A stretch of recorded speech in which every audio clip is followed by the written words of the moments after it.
tighten your lines as we get ready to sail the seven seas on the Political Pirate Podcast. Join Captain Ted Yoho and the salty dog John Martin as they search far and wide for the greatest treasure of all, the truth. From local Florida news to nationwide stories and the globe beyond, we've got it all mapped out. Now here's your hosts, the salty dog John Martin and Captain Ted Yoho.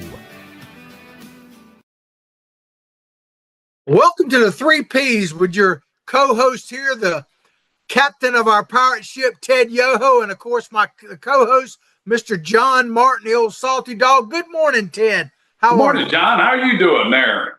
Happy. Well, I'm remoting from Hawthorne. I see you're remoting from your home as well. I got a little family in home, and so I'm kind of trying to spend a little extra time with them, which I'm sure most people can relate to. But I want to start off the show real quick just by wishing everybody a Merry Christmas. We got 3 days till Christmas. My little granddaughter came out and reminded me of that first thing this morning. And so I just, on behalf of all of us here, Ted, of course, you as well, we wish everybody out there a Merry Christmas and Hanukkah or whatever you're celebrating at this time. Almost have to put a disclaimer in there because some people may not be celebrating good things. But you're absolutely right. This is a special time of year, coming off of Thanksgiving when we give thanks and really take the blessings we have as a nation and in our families. And of course, this time of year with the arrival of our Lord and Savior, Jesus Christ, on Christmas, it's a wonderful time. And Hanukkah, it just brings all those values that I guess America was founded on. They're right here, right now, and it's a time to reflect and look forward to our great show. Absolutely. Well, I love that shirt you got on there, Ted. I got kind of my Christmas kind of red Santa Claus, Trump red, however you want to look at it. But man, you've got Santa Claus, a palm tree Christmas going on there. That's pretty sporty, isn't it? It is. Yeah, I even got some reindeers on that. Carolyn got me this shirt. I hate to tell you how old this shirt is. I bet you it's 30 years old. Only gets worn once a year. I hear you. Well, I always tell them when, like during our Christmas festival a week or so ago that, they ask Santa all the time, where's your reindeer? And I say, well, Santa's got to be careful about his reindeer coming to Hawthorne, Florida. It is the middle of hunting season right now. That's right. These guys would probably take Rudolph as a challenge down this way. That's right. Well, go ahead, Ted. Sorry. Well, no, I mean, during hunting season, you don't want to be out there. I hear you. Yeah. Well, it's funny you say that in that way because I've seen this meme pop up a bit on Facebook where it talks about, when hunting season started a month or so ago, they were talking about how many tens of thousands, if not hundreds of thousands of gun owners were heading out to the woods, but there were no mass shootings by any of them, Isn't that amazing? How does that happen? I've said this before, but like when I was going to high school here in Hawthorne, this time of year, people would come to school with their shotguns and rifles in their gun rack of their truck parked in the parking lot because they would either hunt before or right after school. We did that in high school in Deerfield Beach, and you didn't lock your car. You just didn't have to worry about that. Yeah, it's just a different world we live in. Well, let's get into kind of the meat and potatoes of the show because there's all kind of stories out there that are interesting and exciting and all this, but one of them that's kind of flown under the radar a little bit. I've seen a little bit of reporting on it, but really none on the mainstream medias other than maybe Fox or whatever. And that, we're all talking about the Epstein files, and they're going to be released, I think, this week, supposedly. Some already have and that kind of thing. And there's controversy about that. But the one files that we're apparently not going to see are the files that the DNC itself, the Democratic National Committee, did to do a, quote, autopsy, their own words, of what happened in the presidential election and how they lost and all. And now they've come out and they've completed this study that has at least cost them at least $20 million, if not more. And now they say they're not going to release it. Any thoughts on that, Ted? We're going to get into the aspects of it in just a second. But general thoughts? I mean, they already made a comment of why they're not releasing it. I mean, it's a terrible report. You know, they're focusing on the messaging, not on policy. And, you know, Ken Martin, I hope and I know he's no Kendi, and I hope they keep him at the head of the DCCC and maybe even hire Tim Walz to help run it and Kamala Harris, because that's a winning ticket for us. Well, you know, they had the one old Florida boy, Mr. Hogg or however you say his name, and they basically showed him the door because he challenged the status quo of the Democratic Party, love him, hate him, or whatever, but that's mainly the reason why they booted him. I haven't heard much from him. He may have something to say about this, but he says he's going to raise millions of dollars. We did a story a few months ago to basically go after incumbents in the Democratic Party. So it's pretty topsy-turvy over there right now. Well, you know, that's a good point. I know you got that video of Ken Martin, the head of DCCC. I want you to come back to that statement you just made about Hogue, because at the end of the big tent that he talks about one of the groups they're adding in there, and they're glad to have them. Yeah, so let's go ahead and play that video. We've played this before. This was several months ago. This was shortly after Mandami secured the nomination, the Democratic nomination, the mayor. Of course, he subsequently won, but there was controversy surrounding him about globalize the infantada and him not retracting that, or certainly not condemning that. And Ken Martin was asked, I believe it was on PBS, about that, specifically supporting Mandami. And this is what he talks about. Let's play that and we'll come back and talk about it. Jewish colleagues in particular about him not outright condemning the phrase globalize the intifada in a recent interview. Some of your Jewish colleagues have said that that could be very disturbing, potentially dangerous. Do you agree with that? You know, there's no candidate in this party that I agree 100% of the time with, to be honest with you. There's things that I don't agree with Mamdani that he said.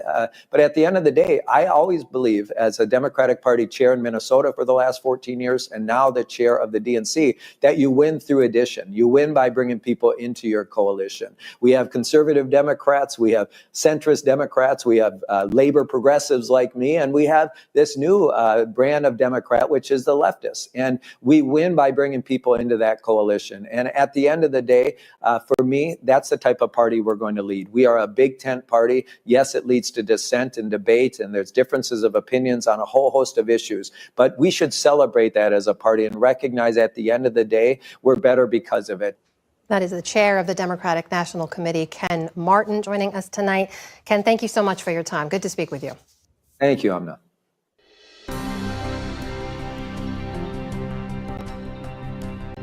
Well, that big tent he's talking about there, Ted, is the big tent of welcoming in Islamic fundamentalists, is what he's really talking about, and globalize the jihad, which means kill all non-believers, not just anti-Semitism against Jews. But I guess that tent isn't quite big enough. I don't know, that they don't want to give out this report, but that's the guy leading the Democratic Party right now.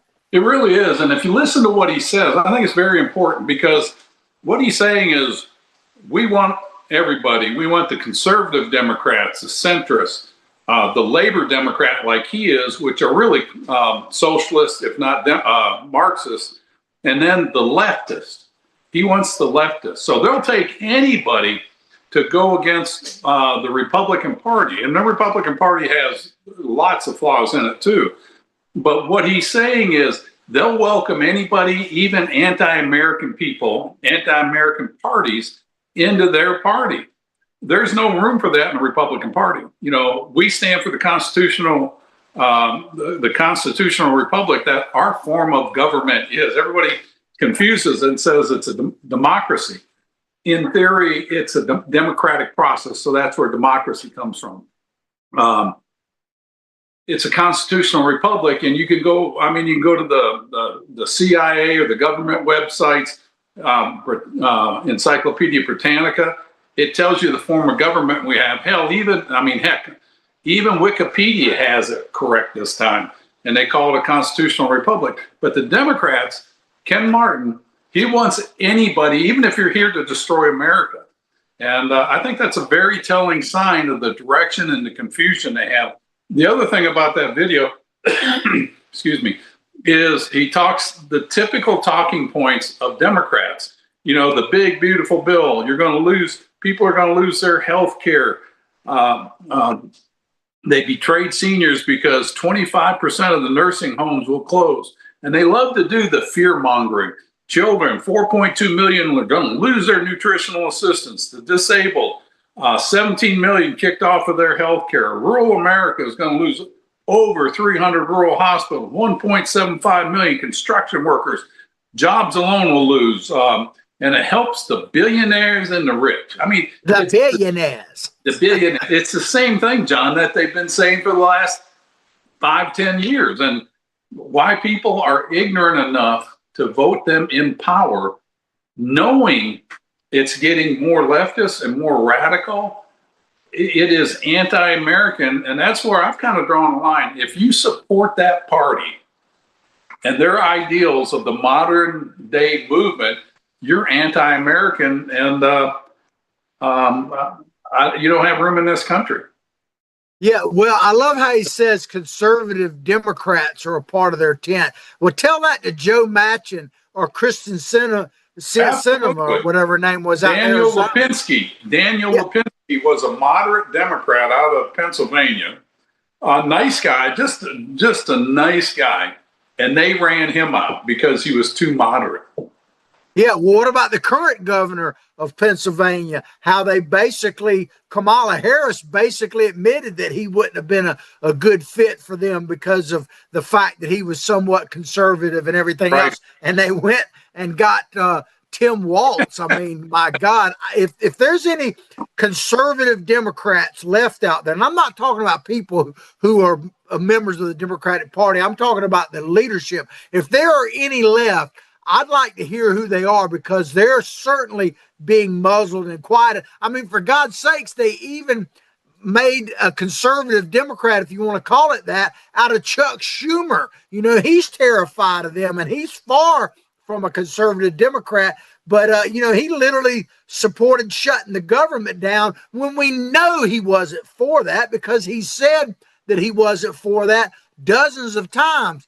And look how they're treating who you and I would never have thought would be a conservative. Look how they're treating Fetterman right now. I mean, let's talk about that. I mean, they have put him, they're going to primary him, for God's sakes. Well, Henry Cuellar, too, you know, which he's not my kind of politician, but they went after him because he spoke out about the border and how Biden wasn't doing enough for that to protect the people in his district, who he lives right on the border. And so they went after him. And, you know, it shows you the disarray of the Democrat Party. They want power. They want unchecked power so they can go in there and continue what Obama started with the Obamanization of America. Bring in the DEI, bring in the wokeism, bring in the transgender, bring in all these things that divides America so that it collapses. He doesn't care about transgender. They don't care about DEI. What they want to do is bring down the constitutional republic that has given the freedom and liberties that we have, and it has shared that with nations around the world. Yeah, absolutely. Well, I'm reading from a Politico article. I want people to know when I'm using a publication. I try to use a variety of them. But we're talking about, if you're just tuning in, we're talking about the DNC spent over $20 million on a report to, quote, in their own words, do an autopsy of what happened in the 2024 election that propelled Donald Trump back to the presidency. And now that it's completed, they've admitted they don't want to publish it. So let me read this little paragraph out of this Politico article. The DNC wanted to avoid another public debate over how the party lost the White House to Donald Trump, and instead turn its focus on the recent successes, like they claim in not Pennsylvania, but in New Jersey and Virginia, and let's be fair, even down in the mayoralship of Miami. But is this wise for them not to turn this over and just focus on what they quote is their winning message Is that going to prove to be wise? And can they even stick to that? What are your thoughts on that, Ted? No, I don't think they can. I know they're going to continue running with that in those races in Virginia, New Jersey, New York City, Albany, and Washington were all expected to go Democrat anyways. I mean, they won because of their Democratic stronghold. The surprise was the mayor race in Miami. But again, the Democrats are talking, it's all about against Trump. And they're not really offering anything different. And when they offer something, it's the same talking points that we just mentioned with Ken Martin. You're against poor people, you're against children, you want children to starve, you want to throw disabled people out of health care. You know, so that's their message. It's all that garbage they've been talking about. And then they don't have really anything to offer other than it's not Trump. We're going to get Trump out because he's a bad, bad person. And so it's different from Mamdani. And did you play that? Did he talk about Zohran Mamdani? Yeah, he talked about why he supported. He said basically that he didn't necessarily agree with everything, but that's when he referred to the big tent that we're stronger with these people. And he's basically talking about, you know, pro-Palestinian Hamas supporters is what he's talking about there. And I guess they don't really want the Jewish vote anymore, which is amazing in its own right, because I never have been able to figure out why any Jewish American or anybody who supported Israel would ever vote Democrat, especially in the last decade and a half. It's never made any sense to me. You know, I've talked to a lot of Jewish supporters and people that I know, and I can't understand that either. I mean, some people just, it's all about the social issues of what it usually comes down to. But Ken Martin did say something very smart, but I don't think he caught on to it about Zohran Mamdani's campaign. He said it was a brilliant campaign, and he ran for something that he was giving people free bus care. They're going to get rent under control, which is, it's a fallacy. You know, it's a talking point. It sounds good. If I got struggling to make my rent, if they're going to make it affordable, that's great, but I don't know what that means. And so, you know, it's just talking points, but he put his arms around people and embraced them and says, man, I'm fighting for you. Whereas the Democrat Party goes, oh, look at what Trump did and the Republicans. They're bad, and they're throwing all these people off of that, but they're not telling you how they're fixing it. So that's the difference I see. Yeah, well, you know, talking about whether or not the Democrats should stick with their normal plan or focus on different issues and how they won in those elections that we've talked about. There's a couple of polls that just came out that I think are kind of interesting. The first one is a Real Clear Politics poll of polls. They don't do their own poll, but they combine the polls.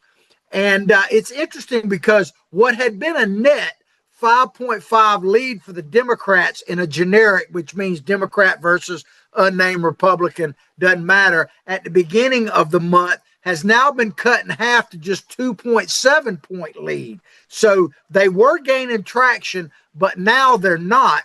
And then in December, this is really interesting to me, a Harvard-Harris survey, which is certainly not a conservative poll, said a majority of Americans believe Democrats should take a wait-and-see attitude on President Trump's actions rather than blindly oppose them. So, you know, they should think before they act, I suppose. I don't see a lot of evidence of that, but what do you think about those two polls, Ted? I think they're kind of interesting.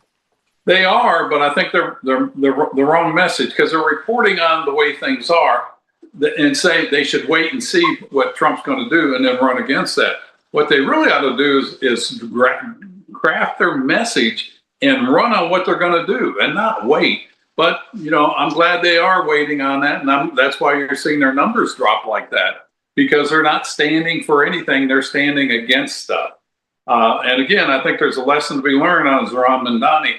You know, the poll numbers for the Democrats are dropping, but yet we can't take comfort in that, thinking, oh, well, we can just breeze into the elections, because what's going on in those pockets around the nation, like we talked about, Pennsylvania, New Jersey, New York, Washington State, those are givens. I mean, those are going to happen anyway. The thing that is the canary in the gold mine is what happened in Miami. This is where you can't let your guard down. We need to get out there. We need to get people educated, motivated, and activated. We need to get to the polls, be poll watchers, just get involved in the process, spread the message around, promote our show so that people can get educated. And, that's what needs to happen. And the Democrat Party, they're going to take a wait and see attitude. That's fine. But the Republicans should be drafting a policy now of where this country is going to be 5, 10, 15, 25 years into the future, and paint that picture so that people can see it, kind of like John Kennedy did with the space program. Before the end of the decade, we're going to put a man on the moon and return him home safely. And we bought into that, but we could do that about energy, about our debt, about China, about all these things that are existential threats to our nation. And then another one we got to add is the social divide in this country. We're going to definitely get into that here in just a little bit. Well, we're going to take a quick commercial break here, and then we'll come back and dive a little deeper into this non-report that they're given. I hope you'll support our sponsors. If you'd like to become a sponsor, look at the little tagline that says Contact Freddie and make that call, because we certainly need your help to get this message out. Take us to break, Ted. No, we really want to help get this message out. And with your support, we can do that. We'll talk to you after the break. With time running out, the head ball coach, Steve Spurrier, shares a play to score the perfect last-minute Christmas gift. Spurrier's Gridiron gift cards are on sale for 20% off. You can go to Spurriers.com and order a digital card, or stop by my restaurant in Celebration Point and pick some up today for the Gators and foodies in your life. Use the code GC20 and get 20% off. That's right, 20% off gift cards with code GC20. Hurry, this deal is only valid through December 26th. This is Ward Scott, and I want to thank all our sponsors who keep the show going and pay the bills. The Ward Scott Files premium sponsors are Crime Prevention Security Systems, large enough to serve you, small enough to care. Meldon Law, the only official injury partner of the Florida Gators. The Ward Scott Files Gold sponsors are Lewis Oil Company, Shoot GTR, On the Spot Dry Cleaners, R&R Construction, and Style Cuts.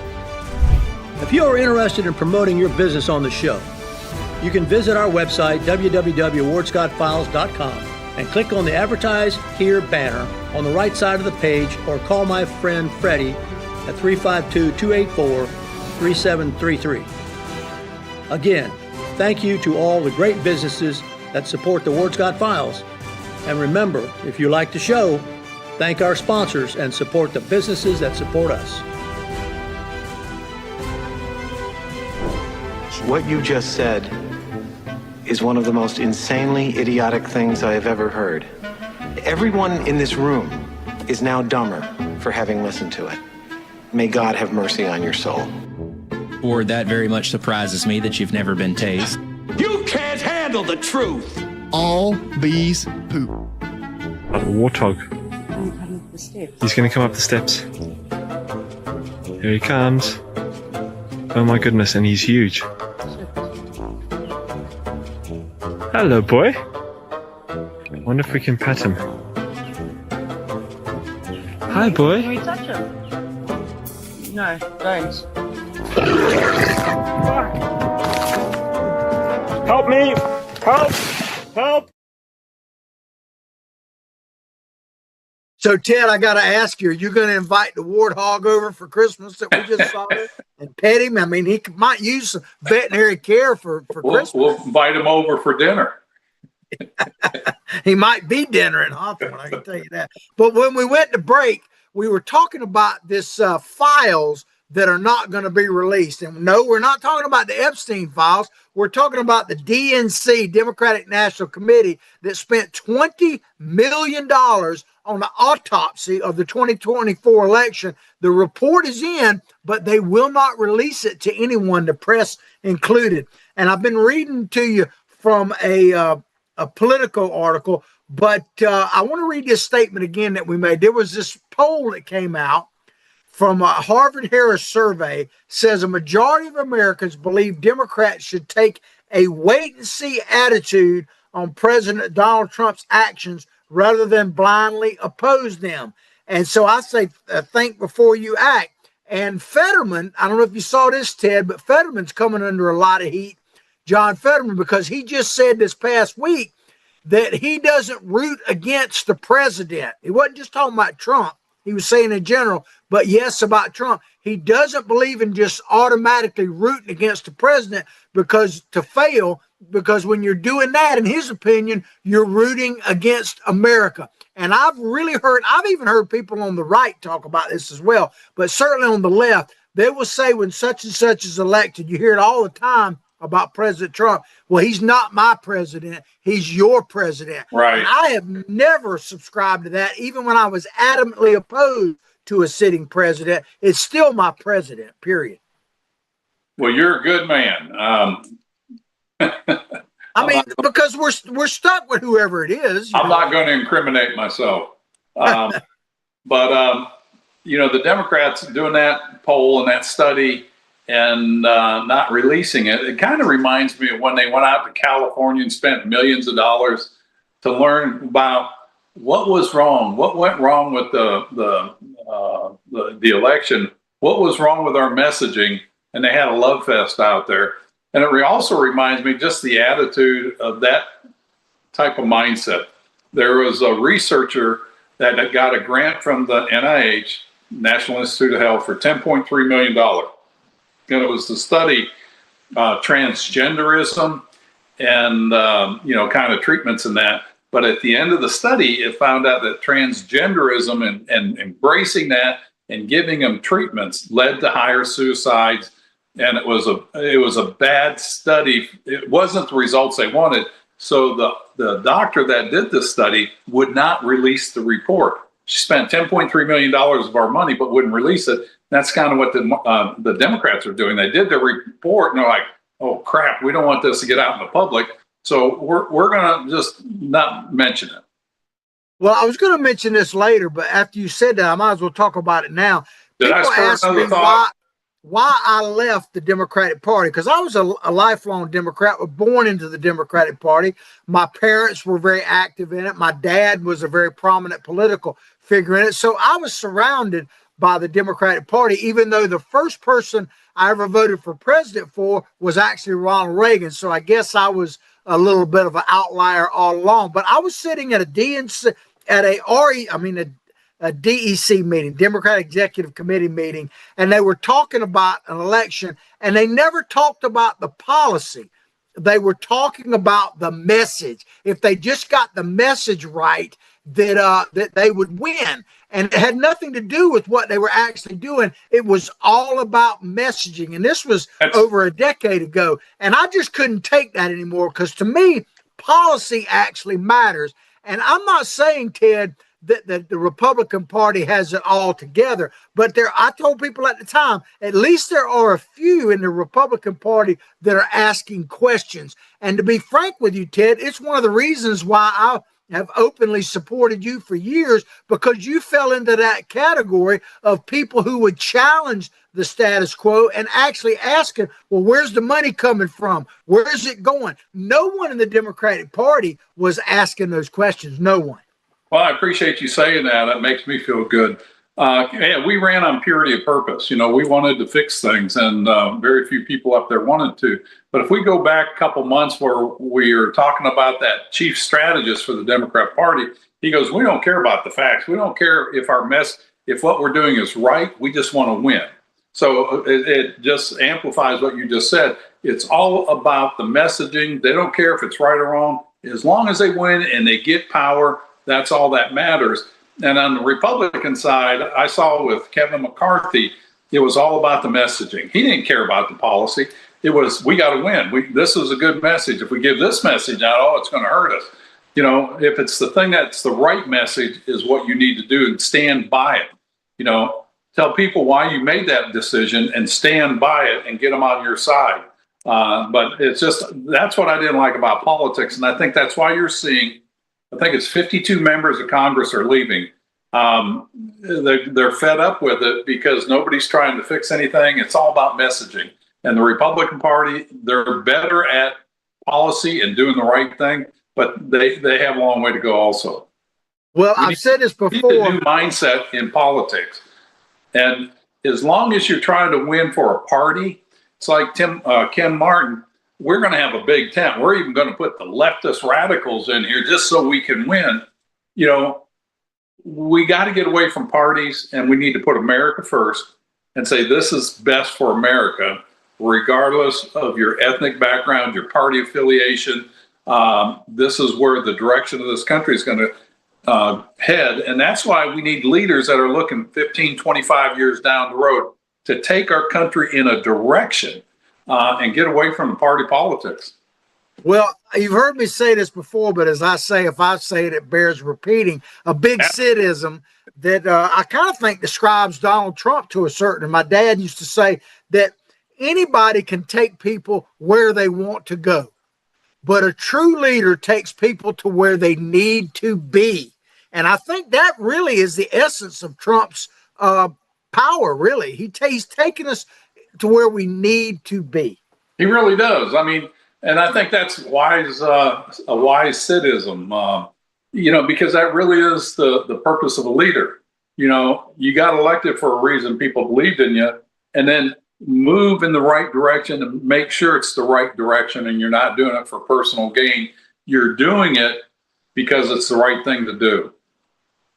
Yeah, well, you know, one of the questions people ask about, you know, they're looking at the midterm or hopeful for the midterms, but they look at these elections like what happened in Miami and obviously in I keep saying Pennsylvania, but in New Jersey, Virginia. But if you want to know a difference, and I'm not saying this is positive, but if you want to see a difference between how hardcore Democrats do and hardcore Republicans do, I want to play this video. This is very recent. In Minneapolis, Minnesota, there were ICE agents staying at a hotel there, and these Democrats turned out to protest them literally in the middle of the night. I want to play this, and I'll come back and make my point. Check this out, Ted.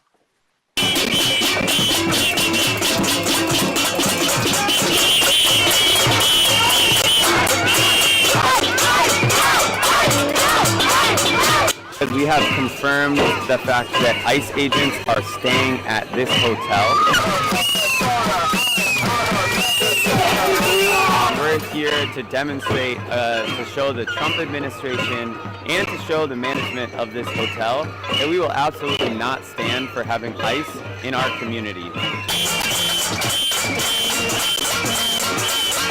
Ted, this was just this past week. And like I say, there was ICE agents staying at this hotel, and they were protesting in the middle of the night. And the point I want to make, and I'll turn it back to you, Ted, is that this is what we're up against. I'm not just talking about the policy, but how many Republican people this time of year are willing to turn out at midnight and protest, shout out in front of a hotel? Most people I know are just working, thinking about Christmas and their families right now.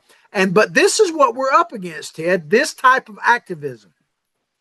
Well, this shows the lemonism, you know, lemmings, you know, they'll run off the cliff. They'll follow somebody. This is what they do. You know, somebody says, hey, we're going to protest ICE. How many people can we get up there organically, and how many more do we have to pay to get there? I mean, this is ridiculous. It's disgusting. ICE is there to do a job. It's to protect America, to get people out of here that the Biden administration led into this country. And it drives me crazy that these people will do this. And look at the type of people. If it really got uncomfortable, do you think they would be on your side in a conflict? You know, say another country attacked us. Would they be here fighting? I mean, these people, you know, you can tell they hadn't done a lot of physical work in their life. I hear you, man. Well, you know, we know there's no crime in Minnesota, but I thought about this. Tim Walz, to be fair, I try to be fair. Tim Walz just recently talked about crime in Minnesota and what needs to be done about this. This could have been a heartbeat away from being the next president of the United States, Tim Walz, and he's still probably going to run. But here he is talking about the real investigations that need to be done in Minnesota. Check this out. Law-abiding citizens, if that were the case, there's a lot of white men should be holding a lot of white men accountable for the crimes that they have committed.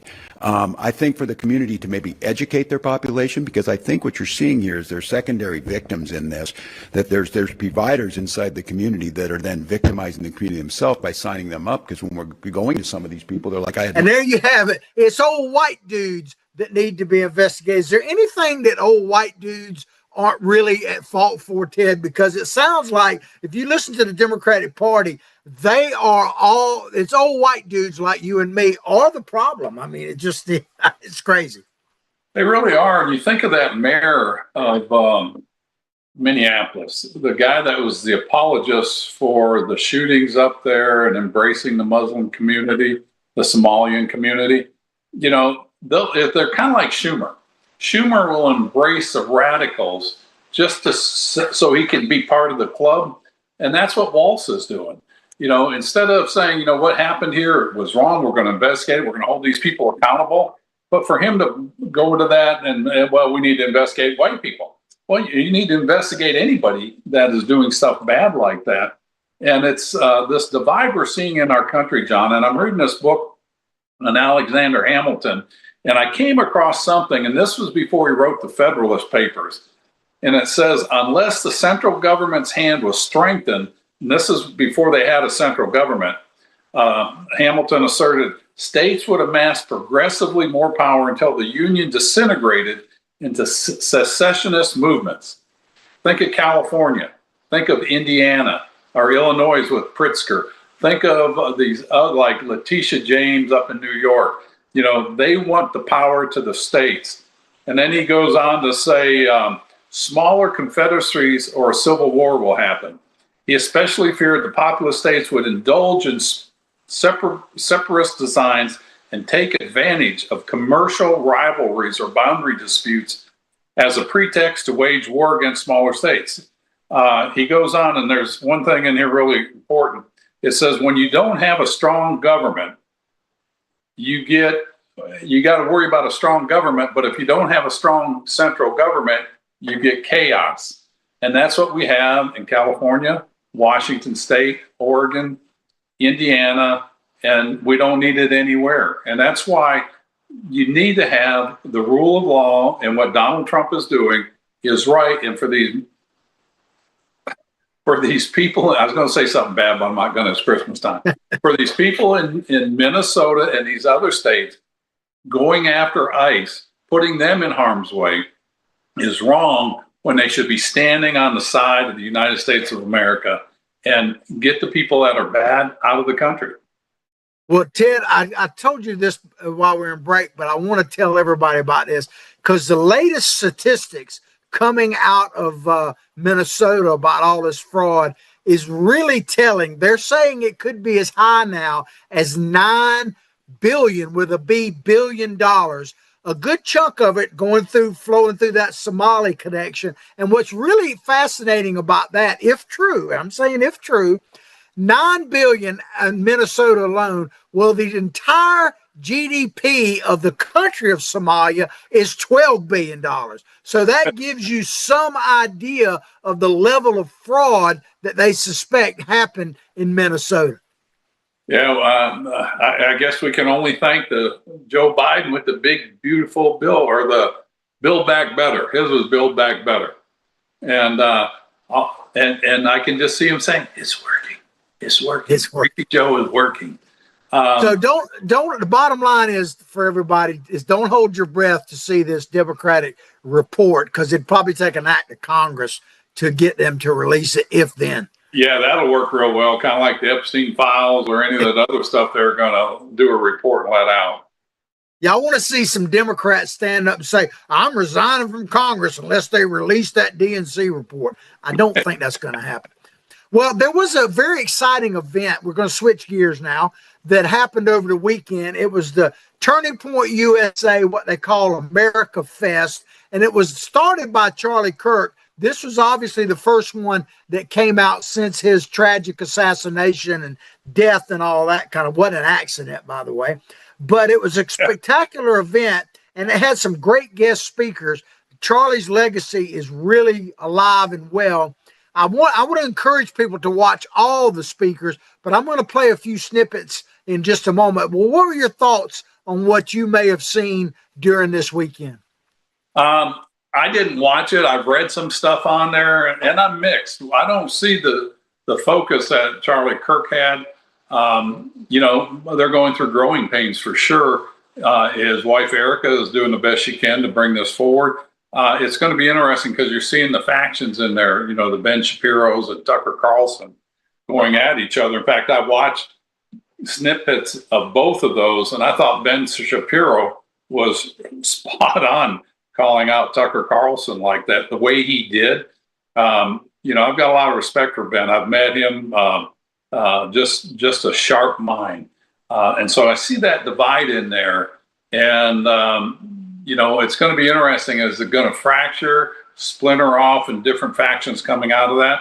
Let's hope not, because that was the thing that really brought in the conservatives, the young people, and we need that to continue what Trump started. Well, and I agree with you 100% because I said later on, but I'll say it now. My big concern is, are they really going to be able to focus on these midterms? Because in key races, the work that they've done in the past, if they could duplicate that and grow upon it, could really make a tremendous difference. It can, and I know you're going to play that tape of Nicki Minaj. Is that how you Minaj? Minaj. I've seen her in concert, by the way.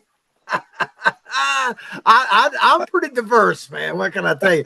But Nicki Minaj, I'm glad you mentioned her because I'm going to play a few snippets from her because I really think that if you're older like you and me, maybe I got, younger grandkids and stuff that are, her voice is actually pretty important because keep in mind, she's a celebrity, a huge celebrity with millions of followers. She's a black female, and that's the one that the Democrats think they literally own and all. And she's coming out in a very articulate way and talking about why she supports Trump now, J.D. Vance, and what Turning Point is trying to do. So I want to play a couple of snippets from her because I think it's pretty important and could actually be very big with the youth vote. So let's start with this one where she's kind of being introduced by Erica Kirk, and let's see what she has to say.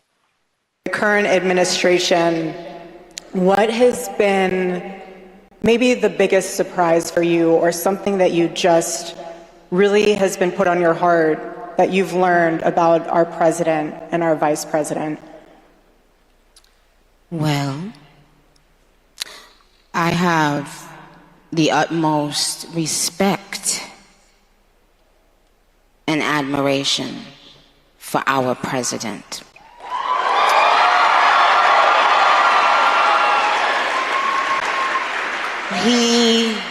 He has, I don't know if he even knows this, but he's given so many people hope that there's a chance to beat the bad guys and to win and to do it with your head held high and your integrity intact. He's from Queens, New York, like me. So, but what it's shown me personally is sometimes, even in the worst feeling times in your life, you think that you're never going to come back from it. But you do. And our president shows that. He's been through every single thing a person could be through publicly. Having a concept. So, Ted, right there when we were on the break, you were talking about her music, and I would agree with you. It's over the top, and it's definitely rap. It's not something that is for everybody, but go ahead and share your concerns because I think they're legitimate and real. Well, we talk about the Democrat Party, how Ken Martin wants anybody in there, even if they're leftist, anti-American. Nicki Minaj, I never heard of her. I've never watched anything until I saw it on this, and I watched some of her songs. It's not my kind of music. It's not the kind of music I want to inspire my kids. Not that it would, they're older now, but my grandkids or the next generation. but she does have the voice of a lot of people. But do we want people with that kind of mindset in the Republican Party? I agree, and I'm thankful that she likes Trump. She likes what they're doing. She likes Charlie Kirk, but then she goes into bashing Newsom. And, when you start tearing down people, to build yourself up, that's never a good thing.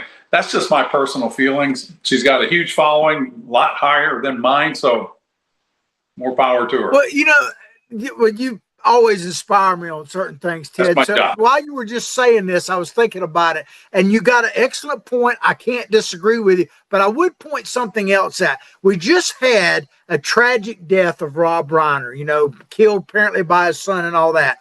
And I think you would agree that his body of work, I'm not talking about his politics, right. His body of work is very influential in American culture, was deserving of a lot of praise, right? So that is not him, though. That's his body of work. But what he said politically was very vile, to the point that President even commented on it. We don't need to get into that. I've talked about that already.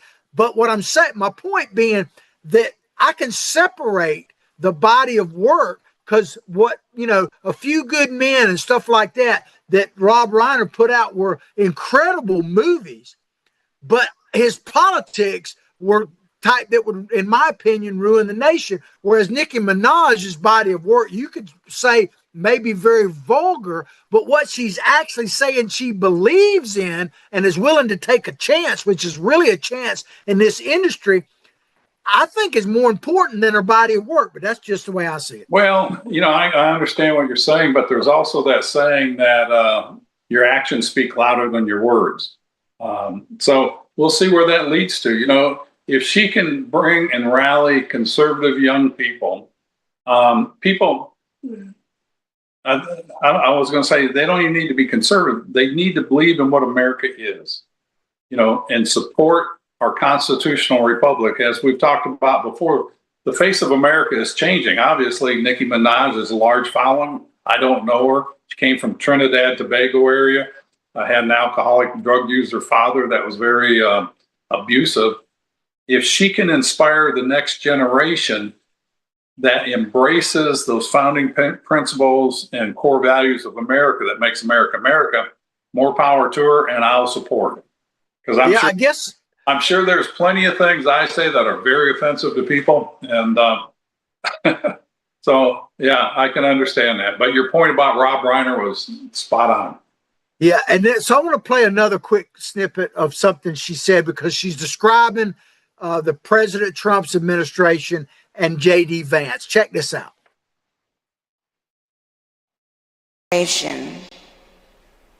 Is full of people with heart and soul, and they make me proud of them.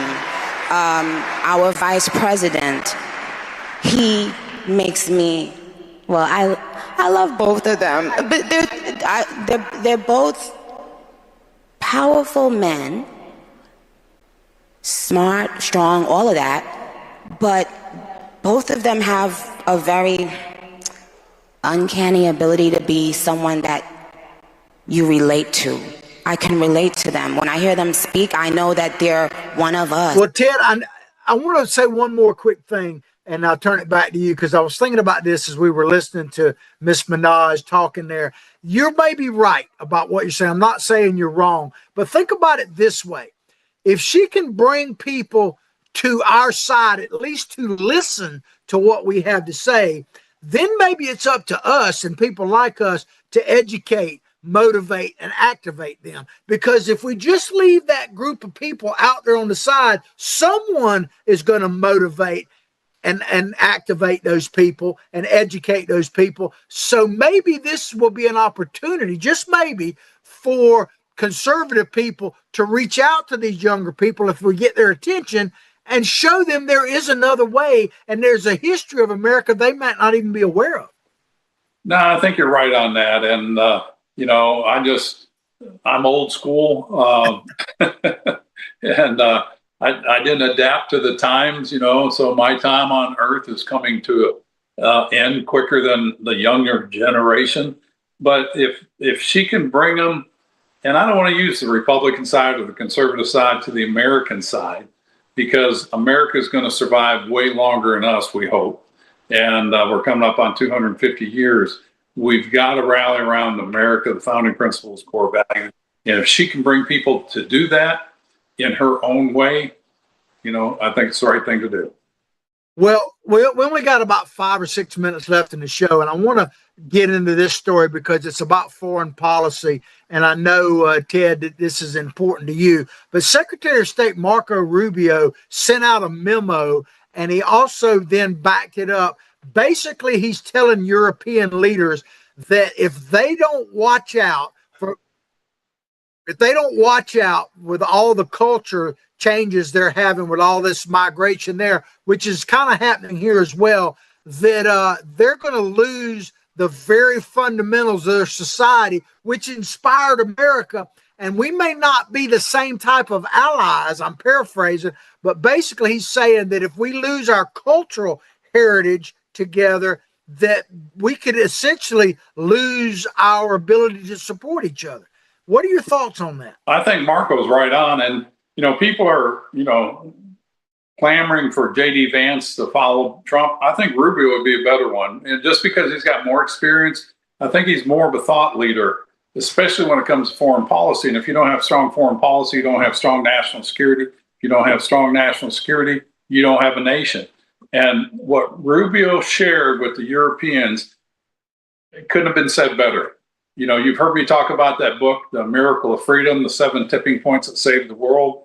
Where we are today in America and in Western ideologies, that's come through thousands of years of trials and tribulations from the Greeks and the Greek democracy, Romans, all the way up through the lords and the noblemen fighting against the King of England, royalty, wanting their rights. And so that's where the Magna Carta came out in about 1150 AD.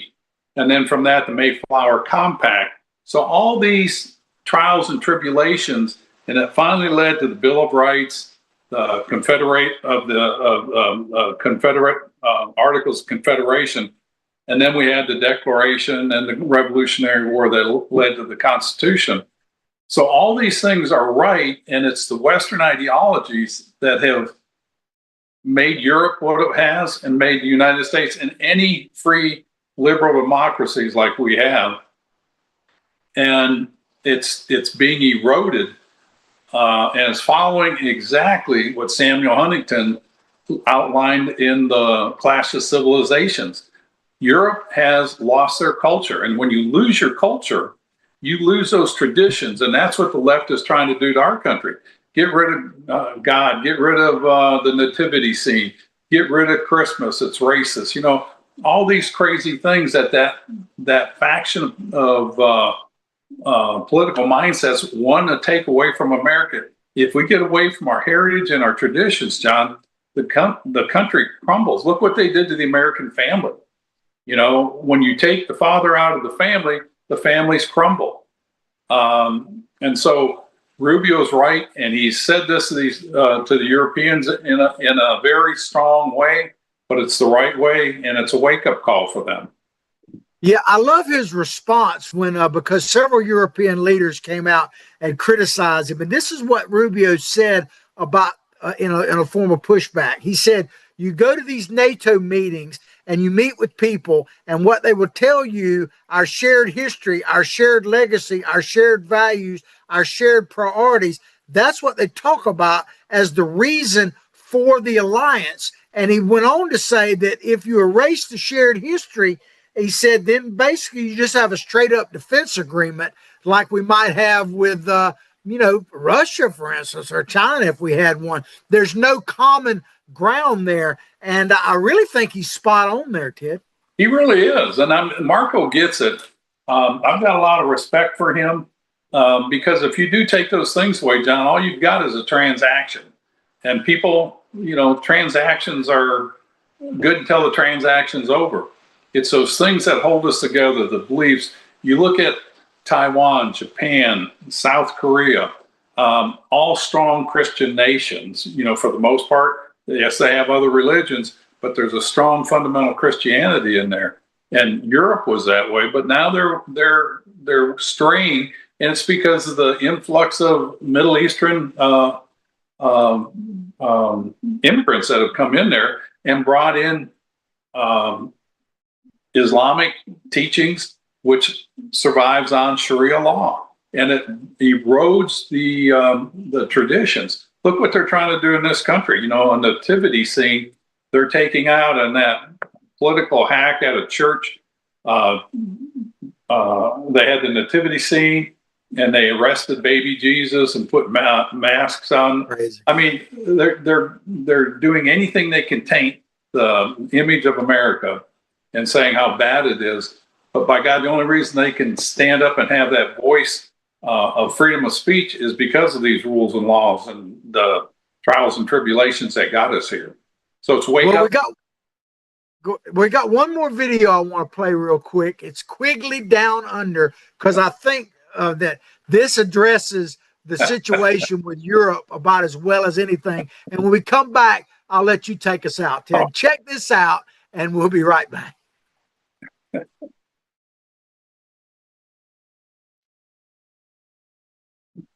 That's a great. Who's this chap on the back here? That's the Yank Marston's brought out. Oh, Yank, eh? Come to do for Marston what these bog Irish convicts obviously can't. Well, you just do your job and stay out of trouble. In our experience, Americans are uncouth misfits who've been run out of their own barbaric country. Well, Lieutenant. Major? Major. We already run the misfits out of our country. We sent them back to England. I mean, Ted, you can't say it much better than that, but go ahead and make a comment and take us out. That's like the best thing to say is enough said. I mean, really, Europe is self-destructing, and they're getting rid of the very things that made Europe Europe. You know, they fought for thousands of years to get where they're at. And in a few, 30, 40 years, it's falling by the wayside. And Rubio was right on with what he said. And I think Tom Selleck said it best. So here we are at the end of the show. We've got 3 more days till Christmas. And, you know, it's just been a pleasure to be on the air with you for a year. And, you know, it is the season to be thankful and count our blessings. And don't forget the real reason of why we celebrate Christmas. It's not Santa Claus. It's not the reindeer. It's the birth of our Lord Jesus Christ. Peace on earth out, everybody. Y'all take care. Have a great weekend. Or a great week. We'll see Friday. There, though, I think that slow was good, but digestion yeah, also quick dries out the down. poop inside your colon, hardening it into a literal cork that's blocking the only exit. Unfortunately, this is when my well-meaning colleagues would normally recommend things like more fiber, more water, more laxatives. Meanwhile, your belly keeps swelling.